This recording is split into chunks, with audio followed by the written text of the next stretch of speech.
뭐냐면요. 예수님께서 이제 십자가에 못 박혀 돌아가시고 이제 사흘 만에 부활하셨어요. 부활하셨고 나니까 이제 제자들이 예수님이 돌아가시고 이제 예수님이 돌아가셨어요. 부활은 한 걸 아직 못 봤죠. 예수님이 돌아가시고 나니까 제자들이 그렇게 3년 반 동안 막 열심히 따라다니고 예수님이 진짜 이 시대에 정말 선지자다 생각하고 따라다녔는데 예수님이 십자가에 못 박혀 돌아가신 거예요. 그러니까 이 제자들이 너무너무 마음에 시름을 앓게 되어서 이 제자들이 엠마오라고 하는 동네로 터덜터덜 두 제자가 걸어가고 있었던 거예요.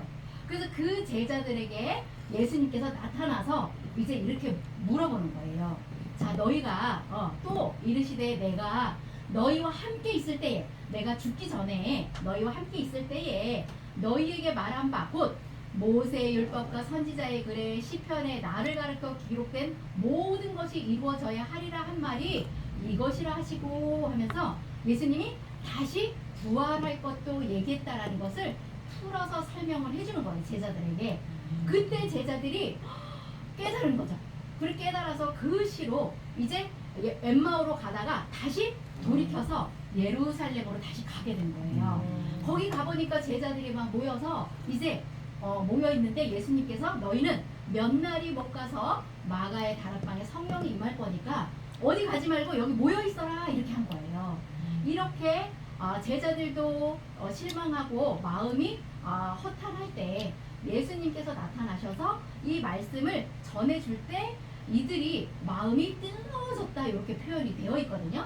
나중에 가셔서 누가복음 24장 한번 읽어보시면 엄청 재미있으실 거예요. 그래서 이렇게 이제 말씀을 하셨고요. 디모데후서 3장 15절에도 또 내가 어려서부터 성경을 알았나니 성경은 능히 너희로 하여금 그리스도 예수 안에 있는 믿음으로 말미암아 구원에 이르는 지혜가 있다는 것입니다. 그래서 이 성경을 모르면 구원에 이르는 지혜를 모르게 되는 것이고 이 성경을 알게 될 때 구원에 이르는 지혜도 알게 된다라는 것이죠. 그러면 여기서 한마디로 구원에 이르는 지혜는 누구에게 있는 거예요? 예수님에게 있는 거예요. 그래서 예수님이 이 성경에다가 구원에 이르는 지혜를 다 담아 놓았다라는 것을 우리 기억했으면 좋겠습니다. 네. 자, 그러면 왜 약속을 하셨을까요? 이 약속을 왜 미리 약속을 하고 이렇게 이루시는 걸까요? 예를 들어서 우리가 지난 월요일 날 우리 다음 주 월요일 날 또 만나요 라는 말도 안 하고 오늘 갑자기 이렇게 오면은 여기 다 오셨을까요? 못했어요? 그럼 미리 약속한 것, 그 일이 이루어졌을 때에 너희가 한 그 말이 이룰 때에 믿게 하려고 미리 말했다는 거예요. 그러면 믿음의 근거는 뭐가 되냐면요, 미리 약속한 그 내용이 근거가 된다는 거예요. 미리 약속도 없는데 이루어진 건 그건 이루어진 게 아니죠. 그래서 약속을 미리 하는 거는 그와 같은 일이 이루어졌을 때 믿게 하려고 이와 같은 일을 미리 약속을 한다는 거죠. 그럼 우리에게 이 신약 성경을 주신 이유는 뭐냐면요, 우리가 이 신약 성경의 약속대로 나타났을 때 이 일이 이렇게 나타났군요, 이 일이 이렇게 나타났군요 라고 믿게 하려고 미리 약속했다는 것도 우리 기억했으면 좋겠습니다. 네. 자, 그러면요 이렇게 이제 미리 약속을 하셨는데요, 우리 예레미야 14장 14절도 한번 가서 볼게요. 이게 약속을 한 거를 우리가 어떻게 믿어요? 거짓말을 하는 사람들도 있는데 이거예요. 그래서 어떻게 믿을 수 있는지 예레미야 14장 14절도 우리 같은 목소리로 한번 읽어보겠습니다. 시작. 여호와께서 내게 이르시되 선지자들이 내 이름으로 거짓 예언을 하도다. 나는 그들을 보내지 아니하였고 그들에게 명하거나 이르지 아니하였거늘 그들이 거짓 계시와 복술과 허탄한 것과 자기 마음의 속임으로 너에게 예언하도다. 아멘. 아멘. 이렇게 거짓으로 예언한 것도 있대요. 그러면 이 거짓으로 예언한 건 우리가 어떻게 알 수 있나요? 이거가 신명기 18장 21절 22절에 여기에 답인 거예요. 요거 한번 읽어보겠습니다. 시작. 너희가 혹시 심중에 이르기를 그 말이 여호와의 이르신 말씀인지 우리가 어떻게 알리요? 만일 선지자는 자가 있어서 하나님의 말씀이라고 말한 것이 증언도 없고 성취함도 없었으면 거짓 선지자니 그를 추종하지 말라라고 말하였습니다. 아멘. 아멘. 예, 신명기에 이렇게 기록을 해놓은 거예요. 이거를 약속을 하고 이루었다고 하는데 이걸 우리가 어떻게 믿어요? 라고 했을 때 2000년 전으로 우리가 생각해보면 너무 답이 명확해요. 2000년 전에 예수님이 오시기 전에 서기관 바리새인들이 그때 당시에 목사님들로 이제 말씀을 유대인들에게 설명하고 있었잖아요. 그죠? 하나님을 가르치는 율법 선생님들이었잖아요. 그죠? 근데 그분들은 구약 성경에 약속이 되어 있는 대로 나타나서 증거한 게 없다는 거예요. 그분들은. 근데 예수님은요, 구약에 말한 대로 나타난 실체를 증거한다는 거예요. 그래서 이 내용을 이제 뒤에서 볼 건데요. 그래서 예수님은 증언과 성취함이 예수님에게는 있었다는 거죠. 그래서 예수님을 우리가 믿어야 하는 믿음의 근거는 약속한 대로 이룬 것이 있기 때문에 믿음의 근거를 삼는 거지, 약속한 것도 없는데 내가 이거 이뤘어 라고 했을 때는 그것을 믿음의 근거로 삼으면 안 된다는 것을 예수님은 말씀해 주고 계십니다.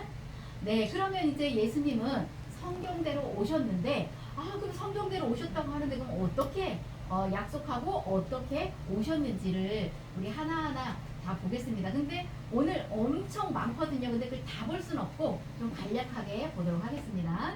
그래서 먼저 고전 15장 3, 4절에는요. 예수님께서는 성경대로 죽으시고 성경대로 부활하셨다는 거예요. 그래서 예수님은 다 이루셨다라고 할 때 이 구약 성경에 기록된 대로 다 이루었다는 거고, 내 생각대로 내 마음대로 이룬 것은 단 한 가지도 없다라는 사실을 우리 이제 성경을 통해서 알아보도록 하겠습니다. 자, 우리 고전 15장 3, 4절 우리 같이 읽어보겠습니다. 시작.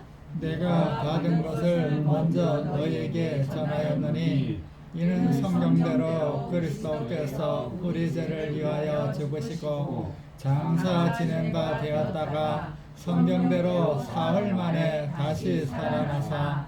아멘. 근데 사흘 만에 다시 살아나신 분, 우리는 안 봤어도 그 예수님을 믿으시잖아요. 그죠? 아멘. 네. 그래서 이 성경대로 기록된 대로 사흘 만에 다시 부활했다라는 것을 우리 2000년 동안 증거 받으신 줄로 믿습니다. 아멘.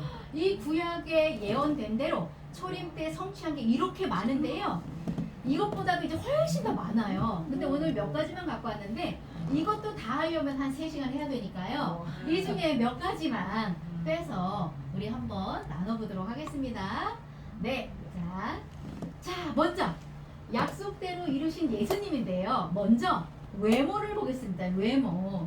자, 이 네 분 중에 여기 계신 분들은 어떤 분을 따라가고 싶으세요? 1번, 2번, 3번, 4번 중에 1번, 네. 1번. 1번. 네. 왼쪽 1번. 왼쪽 1번. 왼쪽 1번. 네. 두 분은 어디 따라가시고 싶으세요? 앞에 두 분. 네. 정여사님. 1번. 1번? 그렇죠? 1번이 예수님을 제일 많이 닮은 것 같아요. 제일 많이 닮은 것 같죠? 어. 그러면 우리가 이제 예수님이 다시 오신다고 했는데요. 저 네 분 중에 1번 예수님을 기다리고 있다가 4번 예수님이 오면 어떻게 해요? 실망하지. 어떻게 해요? 에? 실망하지. 실망하고 또 영접을 안 할 거 아니에요. 그죠? 그럴 그냥 수 있죠. 1번을 기다리고 있는데 4번 예수님이 나타났어요. 그러면 어떻게 해요? 실망도 하겠지만 믿을 수도 없겠죠. 그죠? 그래서요. 이사야 53장에 이 예수님의 모습을요. 너무나 자세하게 기록을 해놨는데요.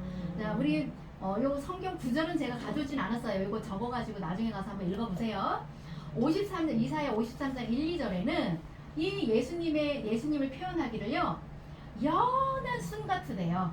그리고 마른 땅에, 우리 농사 지으니까 너무 잘 아시겠네. 그죠? 네. 마른 땅에 줄기, 마른 땅에서 난 줄기 같으대요. 근데 흠모 만한 것이 없대요. 그러니까 마른 땅에서 올라왔으니까 얼마나 야리야리하고 그죠? 야는 고온 좋으니까는 별별 일 없지. 그렇죠. 그리고 흠모할 만한 모양도 없고요.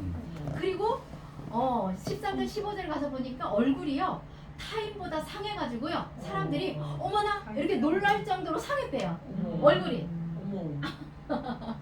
그러고요 예레미야 14장 8, 9절에는 가서 보면요 유숙하는 행인 같대요. 유숙하는 행인.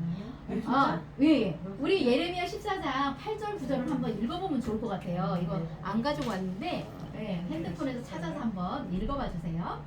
아니 유숙하는 행인 같고요. 놀라서 벙벙하대요. 모습이. 그 벙벙하니까 행인 같으면서 별로 이렇게 똑똑해 보이지도 않고 그런 모습이라는 거예요. 그러면 우리가 그런 예수님을 생각하는데 자, 요 1번 예수님은 보니까 어때요? 엄청 샤프하시고 엄청 똑똑하시고 엄청 키도 크고 멋지게 생겼잖아요. 그죠? 응. 그러면 우리 이 예레미야 14장 8, 9절 한번 읽어주세요. 시작. 이스라엘의 소망이시요 곤란한 때의 구원자시여 어찌하여 이 땅에서 거류하는 자 같이 하룻밤을 유숙하는 행인같이 하시나이까. 이렇게 네. 하루 구절인데 네, 어찌하여 놀라 벙벙하는 자 같으시며 구원치 못하는 용사 같으시니까. 그렇죠. 이 이스라엘 백성들은요 이 예수님을 진짜 그 나라가 우리가 이제 생각해 보면 예수님 오실 당시에 이 이스라엘이라고 하는 나라가 로마의 속국이었잖아요. 그죠? 로마의 식민지 생활을 하면서 이제 정말 이 나라를 우리나라로 말하면 이순신 장군 같은 분이 딱 나타나서 이 나라를 좀 구원해 주기를 바라고 있는데 이런 모습으로 오신 거예요. 그리고 심지어 이 예수님은 오셔가지고 맨날 저 예루살렘 성전에 가가지고 맨날 쌈만 해요. 단상을 들러 엎고 막 비둘기 파는 사람들 상 다 둘러 엎고 막 그리고 마태이 23장에 보면 뱀들아 독사의 새끼들아 막 이러면서 쌈만 해요. 그러니까 이 사람들은 정말 구원자를 기다리고 있는데 어찌하여 구원치 못할 용사 같으시나이까 이렇게 말하는 거죠. 그러니 우리가 이 성경에서 말하는 예수님의 모습도 이 성경